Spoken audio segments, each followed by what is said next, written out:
TV Al-Wahab. Hot Inspiration.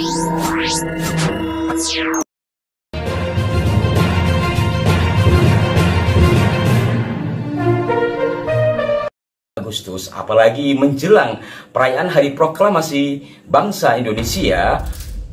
Dari dulu hingga hari ini selalu beredar di grup-grup WhatsApp video-video yang menunjukkan kepahlawanan dari sejumlah tokoh Ba'alwi, ya. Untuk itu kami sebagai media memiliki rasa tanggung jawab, memiliki kesadaran untuk menyampaikan bahwa sejumlah video itu adalah cerita dusta yang disampaikan oleh tokoh-tokoh malah, ya. Nah, karena sudah sering kami ulas, untuk kali ini kami hanya membatasi kepada seputar proklamasi, yakni berkaitan dengan bendera merah putih, kemudian rumah proklamasi, kemudian waktu penentuan hari tanggal proklamasi. Terkait dengan mempahlawankan sejumlah kaum Ba'alwi ini tidak hanya dilakukan oleh orang-orang Ba'alwi sendiri atau kalangan habaib, itu juga ada dari kalangan kita. Saya akan mengulas dari sisi tiga ini secara singkat, namun mudah-mudahan bermanfaat. Untuk memperjelas, kami akan memperdengarkan penyampaian dari seorang tokoh muda yang non Ba'alwi, ya. Ini videonya sudah lama dan sebagian juga ada yang baru. Kita simak dulu. Tahukah Anda yang menentukan bahkan mengusulkan hari dan waktu proklamasi kemerdekaan Negara Kesatuan Republik Indonesia itu adalah seorang Habib Ali bin Abdurrahman Al-Habsyi atau dikenal dengan Habib Ali Kuitang. Dia yang mengusulkan hari Jumat itu pukul 10 itu untuk proklamasi kemerdekaan Negara Kesatuan Republik Indonesia yang kemudian diproklamirkan oleh Insinyur Soekarno dan Muhammad Hatta. Kecuali ini, Ustadz Adi Hidayat yang sangat terkenal ini juga menyampaikan cerita dusta terkait dengan sejarah rumah proklamasi. Kita simak. Tepat tanggal 17 Agustus di hari Jumat itu tahun 1945 jam 10 pagi di Jalan Pegangsaan Timur, jangan lupakan nomor 56. Nomor itu penting karena menunjukkan satu tempat tertentu. Kalau cuma jalannya saja, berarti maaf ya, proklamasi berlangsung di jalan. Ini ada nomornya, nomor itu menunjukkan kedudukan tempat. Ini jalan, jalan apa namanya Pak? Kistu Kencana, ya, Kistu Kencana Timur, nomor 27, Masya Allah. Nomor 27 tempat ini. Kalau cuma Kistu Kencana saja di jalan. Pertanyaan saya, kenapa tidak pernah dijelaskan dalam buku sejarah? Siapa yang punya rumah tempat yang nomor 56 itu? Jalan Pegangsaan Timur nomor 56. Rumah siapa nomor 56 itu? Ternyata itu rumah seorang pengusaha Muslim keturunan Yaman yang sangat cinta dengan Negara Kesatuan Republik Indonesia ini. Beliau mewakafkan rumahnya untuk kemerdekaan bangsa Indonesia. Namanya Syekh Faraj bin Marta. Mewakafkan rumahnya. Kecuali dari kalangan non Ba'alwi, yang Ba'alwi juga sangat banyak, ya, sangat banyak yang menyampaikan hal yang sama. Ini biar berimbang aja bahwa di antara yang non Ba'alwi juga sama. Bahkan hal yang senada terkait dengan penyampaian sejarah dusta atas proklamasi ini malah disampaikan tokoh-tokoh non Ba'alwi lainnya seperti Pak Hidayat Nur Wahid. Ada tokoh lain juga dari PKS, ada juga dari Wasek dan PBNU yang lalu. Jadi banyak dari antara kita yang menyampaikan hal senada. Kecuali ini juga bendera merah putih. Pak Hidayat Nur Wahid itu bendera merah putih. Dan dari kalangan Ba'alwi itu ada Bahar bin Smith juga menyampaikan begitu. Juga ada siapa tuh yang muda, dan banyak lah. Pokoknya kalau dari kalangan Ba'alwi itu banyak yang menyampaikan hal itu. Yang pada intinya secara singkat, secara ringkas kami akan sampaikan kembali bahwa apa yang disampaikan tadi itu tidak sesuai dengan kenyataan. Penentuan 17 Agustus itu jelas ada di buku ini, ya. Pak Ahmad Subarjo, ini penulisnya Ahmad Subarjo. Pak Ahmad Subarjo inilah tokoh yang menceritakan secara rinci bukan hanya pada jelang-jelang proklamasi, tapi sejak Bung Karno dibawa ke dalam, terus balik lagi ke sini, terus akhirnya diculik kaum muda, terus beliau juga yang membebaskan ke Kerawang. Jadi dari runtunan peristiwa, hari per hari, jam per jam, tidak ada celah satu detik pun untuk mampir ke Kuitang. Jadi ini sudah pernah kami ulas. Intinya bahwa cerita itu bohong. Kalau dikatakan Bung Karno sampai ke rumah Kuitang, lalu balik, kan ada juga kan pagi-pagi seudah sahur Bung Karno naik sepeda rally pergi ke rumah Habib Ali Kuitang, itu bohong. Kemudian juga di sini dijelaskan, silakan nanti Anda baca sendiri. Dan Bu Fatma sebagai istrinya juga menjelaskan betapa pagi subuh itu sepulang dari rumah Maida, Bung Karno sholat subuh di rumahnya, lalu beliau istirahat, kemudian beliau juga diketahui sakit yang nanti setelah agak siang diobati oleh Dr. Raden Soeharto, dokter pribadi Bung Karno. Ya. Kemudian berkaitan dengan Rumah Proklamasi, juga cerita dusta, karena inilah tokoh yang mencari rumah itu, ya, Pak Khairul Basri.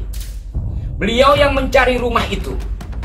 Beliau sempat bersetegang dengan pemilik rumah itu, dengan istri pemilik rumah itu, karena suaminya sudah menjadi inteniran, ya, dan rumah itu mau dikosongkan oleh Jepang untuk rumah Bung Karno. Si Nyonya Belanda ini ngamuk, walaupun tidak serta-merta mengambil begitu saja.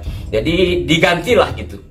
Jadi jelas yang menemukan rumah ini untuk ditempati Bung Karno adalah Khairul Basri dan bukan rumah Faraj Martak. Tidak ada penjelasan seperti itu di sini. Kemudian dokter pribadi Bung Karno, yakni Dr. Raden Soeharto, juga menjelaskan bahwa rumah Pegangsaan itu sebelumnya ditempati seorang guru besar yang merupakan dosen dari Dr. Raden Soeharto, dan beliau ketika mengambil beasiswa ya ke rumah itu. Jelas sudah semuanya kami sampaikan dalam beberapa edisi yang lalu, ya, mungkin setahun apa 2 tahun yang lalu. Intinya dari dua cerita itu tadi semua tidak sesuai dengan data. Terkait dengan bendera merah putih, tidak perlu panjang lebar saya, karena apa? Situs berita Al Khairat, sebagaimana beberapa bulan lalu 2 kali kami sampaikan, pernyataan dari Dr. Gani Jemat yang nampaknya mewakili dari keluarga Al Khairat, bahwa keluarga tidak pernah mengklaim bendera merah putih itu atas usulan guru tua. Jadi situs berita Al Khairat sendiri sudah menjelaskan seperti itu.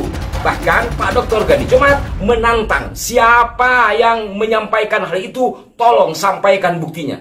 Jadi clear ya, bendera merah putih dari pernyataan situs media Al Khairat sendiri menjelaskan bahwa itu bukan usulan dari guru tua. Kalau sudah begitu, kenapa masih ada informasi-informasi yang menyeret-nyeret nama guru tua kepada pengusulan bendera merah putih? Ada apa di balik ini semua?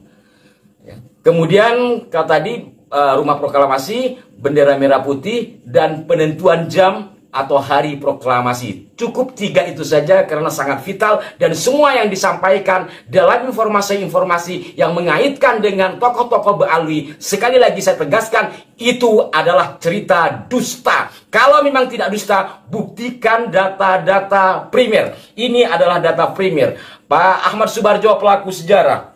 Beliau pelaku sejarah yang menemukan rumah itu. Bu Fatma apalagi istri dari Bung Karno. Dan ini adalah buku yang menerangkan tentang seputar proklamasi dan hal-hal lainnya. Intinya sama. Mungkin di antara Anda akan mengatakan, dan itu sering disampaikan di kolom komentar, kenapa tidak dibawa ke ranah hukum? Yang pertama, kami hanya sekedar media. Kedua, apakah itu masuk dalam delik aduan atau delik umum? Dan yang ketiga, tentunya pemerintah jangan tutup mata atas hal ini. Kalau kami sebagai rakyat jelantah, sebagai media, hanya menyuarakan sebagai kontrol sosial kepada masyarakat bahwa cerita-cerita itu adalah dusta, maka harus dikatakan seperti itu. Dan semestinya harapan kami kayak Ustadz Adi Hidayat, kemudian Hidayat Nur Wahid, tokoh-tokoh yang lain termasuk Bahar Semit dan yang lainnya lah dari kalangan Ba'alwi yang menyampaikan cerita-cerita dusta berkaitan dengan seputar proklamasi itu, buat dong klarifikasi, buat dong permintaan maaf. Kalau panjenengan semua memiliki nasionalisme yang tertancap dalam hati panjenengan, kalau panjenengan semua memang mensyukuri kemerdekaan ini, jadi semestinya mereka lah yang menyampaikan klarifikasi dan permohonan maaf agar sejarah seputar proklamasi ini tidak tercemari. Tanggal 16 itu diculik, nggak ketemu Habib, diculik oleh pemuda itu, nggak ketemu Habib siapa, diculik dibawa ke Rengas Dengklok. Pokoknya merdeka sekarang, kata Bung Karno ntar dulu. Laksamana Maeda itu yang minta Bung Karno, Bung, kalau Anda mau rapat untuk merumuskan proklamasi besok pagi, di rumah saya aja, aman, saya yang jaga. Bukan Habib, nggak ada Habib. Cerita Habib ini nggak pernah ada di dalam sejarah, kecuali dulu menjadi Usman Yahya itu menjadi muftinya Belanda yang mengharamkan kita melawan Belanda. Justru itu Habib yang jelas itu tertulis dalam sejarah. Kalau Habib berbisik ke Bung Karno kapan? Dan tidak pernah ada cerita itu. Itu menodai merusak rasa kebanggaan saya bahwa ini perjuangan bangsa Indonesia sendiri. Bahwa ada Habib membantu, ya bisa saja, kan bukan hanya Habib yang membantu. Anggota BPUPK itu kayaknya tidak ada Habibnya. Kalau Cina ada, Jepang ada. Nah, kok sekarang momentum pembacaan teks proklamasi kemerdekaan Indonesia adalah momentum besar. Momentum ini tidak bisa diobok-obok oleh oknum-oknum yang tidak bertanggung jawab untuk kepentingannya pribadi dan kepentingan kelompoknya. Apakah benar ada satu tokoh keturunan Arab Hadrami yang berdiri di samping Bung Karno saat membacakan teks proklamasi? Dalam video ini akan disebutkan tuntas satu persatu siapa saja yang hadir dan berdiri di teras rumah Bung Karno saat proklamasi. Dan akan ada banyak sejarah yang pasti baru Anda dengar. Untuk itu, ayo kita mulai. Dalam buku biografi Bung Karno, Penyambung Lidah Rakyat halaman 266 menyebutkan pagi pukul 9 sekitar 500 orang atau lebih berkumpul di depan rumahku. Mereka datang berbondong-bondong membawa bambu runcing, batu, sekop, tongkat, parang atau golok dan apa saja yang dapat mereka bawa. Pesan sudah tersebar bahwa Bung Karno akan menyatakan kemerdekaan. Kita harus melindungi Bung Karno. Petani, pedagang kelompongan, nelayan, pegawai negeri, anak-anak muda, dan orang tua, semua orang mengalir ke Pegangsaan Timur 56. Pada saat Soekarno membacakan teks proklamasi kemerdekaan Indonesia di rumahnya di Jalan Pegangsaan Timur nomor 56 Jakarta pada 17 Agustus 1945, beberapa tokoh penting memang hadir. Berikut adalah beberapa tokoh tersebut dan masing-masing peran pentingnya yang dilakukan untuk Indonesia. Yang pertama ada tentu saja Dr. Andes Muhammad Hatta yang berdiri tepat di samping Bung Karno, mendampingi Soekarno dan merupakan wakil presiden pertama Indonesia. Karena tanpa kehadiran Muhammad Hatta, Soekarno belum mau membacakan teks proklamasi. Sampai akhirnya Muhammad Hatta datang masuk ke kamar Soekarno bersama Fatmawati pada saat Soekarno sedang sakit pagi itu. Maka betapa pentingnya kehadiran Muhammad Hatta jadi berdiri paling dekat dengan Soekarno. Kedua ada Sayuti Melik. Beliau sang pengetik naskah proklamasi setelah disusun oleh Soekarno dan Hatta yang sebelumnya ditulis secara tulis tangan. Saat dibacakan, beliau tidak berdiri di dekat Soekarno. Sayuti Melik lebih cenderung berdiri di belakang yang posisinya tidak terlalu menonjol, yaitu di sekitar teras rumah Soekarno. Padahal jasanya tidak kalah penting. Nomor 3 ada Raden Suwiryo. Ia adalah seorang politisi dan tokoh kemerdekaan Indonesia yang menjabat sebagai wali kota Jakarta pada saat proklamasi kemerdekaan Indonesia 17 Agustus 1945. Suwiryo adalah salah satu tokoh penting yang mendampingi Soekarno dan Hatta dalam berbagai kegiatan selama masa revolusi. Dia berdiri di kerumunan bagian belakang. Keempat ada Latif Hendraningrat, yaitu perwira peta atau pembela tanah air. berdiri sebelah kanan Soekarno dengan mengenakan seragam militer. Latif mendampingi Soekarno-Hatta menuju Seram di depan. Latif mendampingi Soekarno dan Hatta karena ia bertanggung jawab atas keamanan serta keberlangsungan kelancaran upacara. Abdul Latif Hendraningrat, salah satu pemimpin pemuda yang mengibarkan bendera merah putih pertama kali setelah proklamasi dibacakan. Kelima ada Soekarni Kartodiwiryo, tokoh pemuda yang mengusulkan agar Soekarno dan Hatta segera memproklamasikan kemerdekaan, atau tokoh pemuda yang merupakan salah satu inisiator proklamasi. Dia berdiri dekat dengan Soekarno dan Hatta tentu saja. Soekarni mengemban amanat kemerdekaan serta bahu-membahu bersama sekelompok pemuda lain dalam meneruskan berita tentang kemerdekaan ini. Keenam ada BM Diah atau Burhanuddin Muhammad Diah, yaitu wartawan yang menyebarluaskan berita proklamasi. Ia hadir di sekitar teras.